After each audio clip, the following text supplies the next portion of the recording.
Well, good morning, folks. It is good to have you here. It has been a long time coming for this video. I have had what we're about to talk about today since August or September of 2017. Yeah, that is taking too long. So first off, before I go anywhere else, David, the man who sent this to me from Nordsmith Knives, I apologize for taking so long to get around to doing this video. Life hit me with a curveball. Does not even qualify for what has been going on in my life, but still, it is my bad for taking so long to bring this knife to you guys, because it honestly is one of the best knives that I used in 2017. If I hadn't procrastinated so long or taken so long to get around to making this video, I would have made this one of the best knives of 2017 and presented it to you guys in that manner. It is just that good. So while I'm yammering on and on about this knife, what is it? It is the Canteen Knife from Nordsmith Knives. I've showed it to you guys before. We'll go over the specs and all that stuff here in just a minute, but as you can see, it is a take off the classic Nessmuck knife, and I have to say I have used several takes on the Nessmuck knife, and this is probably my favorite one so far. I have used it almost exclusively since I received it. Anyway, you guys know I tend to ramble on forever and ever. With my classic rambling intro out of the way, let's go ahead and fix a cup of coffee, fix a meal, share it together, and just talk about this knife, my thoughts on it now that I've had a good 6 months plus behind usage of this knife, and just give you my impressions, my thoughts, and the conclusions that I've come to on how it's fit into my life as someone who just enjoys going camping, hiking, etc., etc. If you're after a good cup of coffee in the woods, the best way to do it is to roast it yourself. Get green beans from a place called Sweet Maria's. I'll leave a link in the description. I'm not connected to them in any way, so don't worry. I'm not trying to elicit a dollar out of you by getting you to support through a link of mine or something like that. But Sweet Maria's, it's the cheapest, most economical place I've found to purchase green coffee beans. Roast them up. It's the best cup of coffee in the world. Before we get too far into this, let's go ahead and get you a close-up of this knife again, get you some specs, get you a little bit more familiar with this knife. As you can see, it is a fairly larger knife. At least for me, it's a larger knife. I know there's guys out there that would say this is a small knife, but overall it's 11 inches long. The blade is 5.5 inches long. You have a pretty long handle here that is also 5.5 inches long.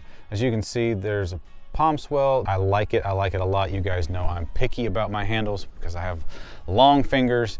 This handle is perfect. To be honest with you, there's not a thing I would change about this handle. Usually I can nitpick and critique. A little fatter here, a little thinner there, but this one fits me perfectly. At first I would have critiqued it, but now that I've gotten used to it, I honestly would not change a thing.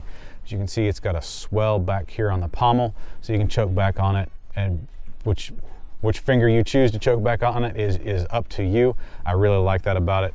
I am not a lanyard guy. I don't like having a sharp object tied to me, but there is a lanyard hold if you choose to utilize that. As you can see, it does have thumb scallops here.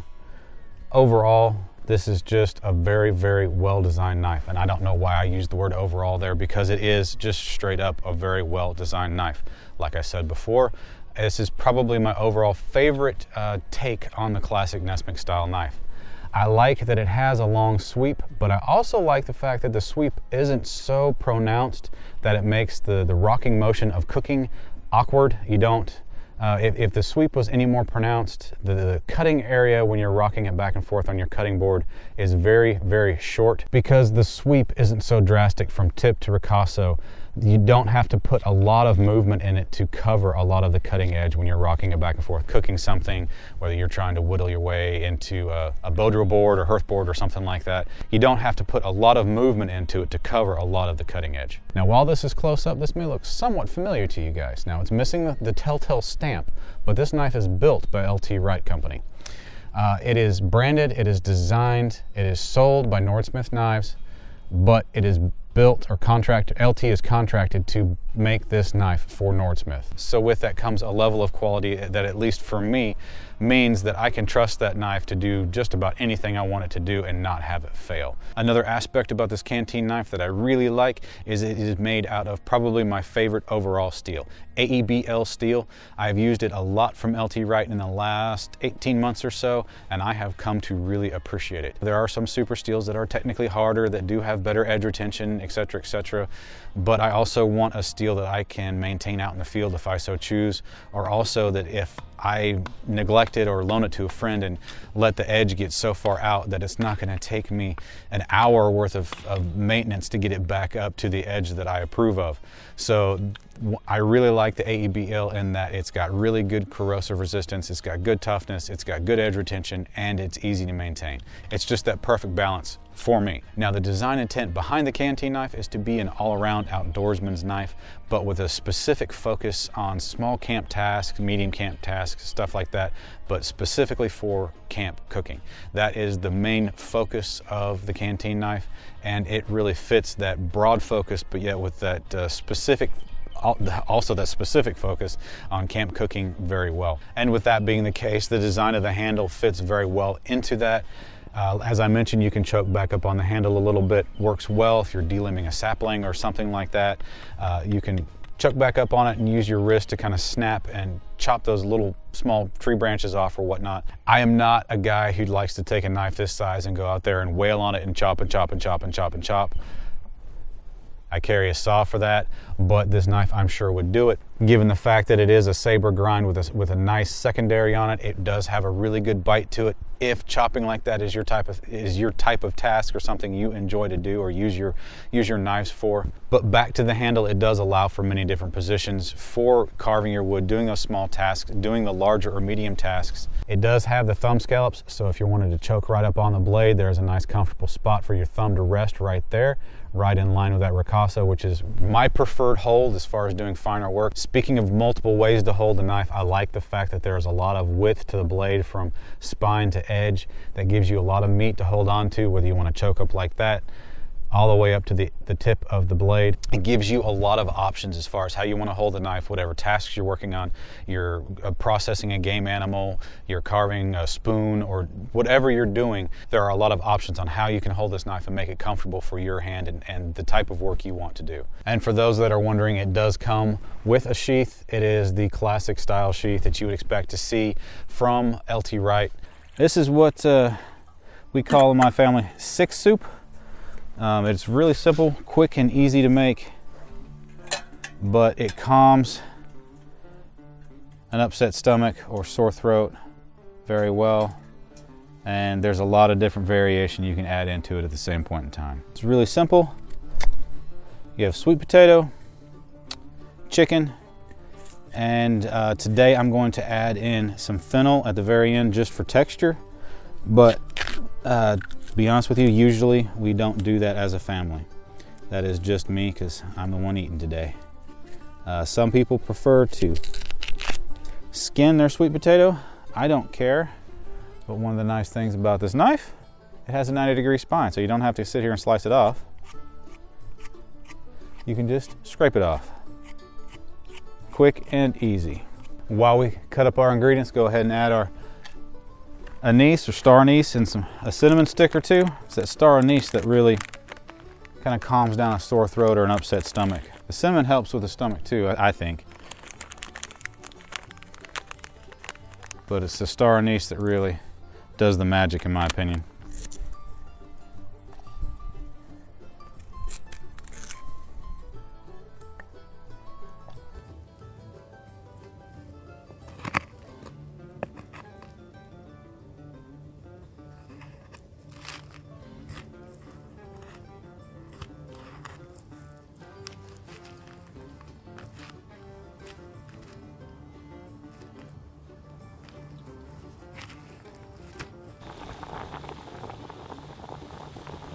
I would say that is just about done.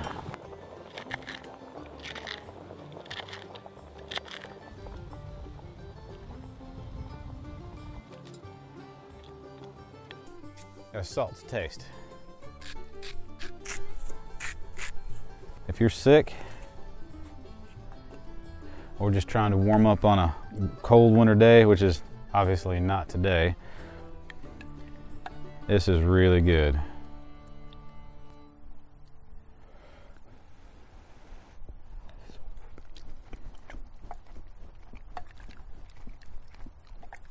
Super yum.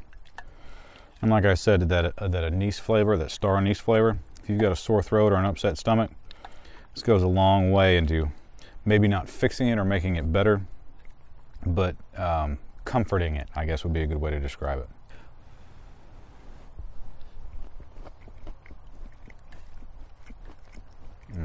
That is really good. But guys, you did not come here to see me eat and listen to me go on and on about how yummy this food is. To conclude this video, my overall thoughts I think are pretty clear on this blade. You know, for a relatively large knife for my stable, I'm not a larger knife guy. I'm pretty much a 4-inch blade is as long as I want to get. But this one, like I said, is 5.5 inches long. It's a really good thickness. It's 1/8 inch thick. It's not very heavy at all at around 10 ounces.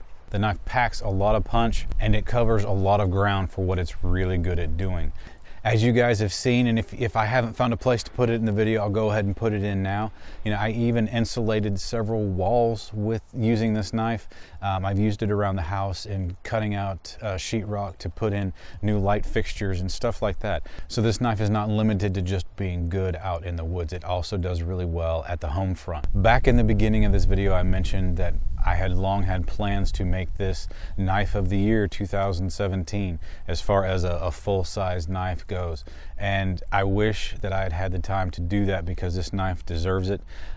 It is an excellent knife. It is around $280, $290 out the door, and as I'm sure is perfectly clear, I give this knife an aggressive 2 thumbs up if that means anything. And all that being said, I know I have yacked and mumbled and rambled on far too long. Thank you very much for spending the last 10 or 15 minutes with me. I do appreciate it very much, guys.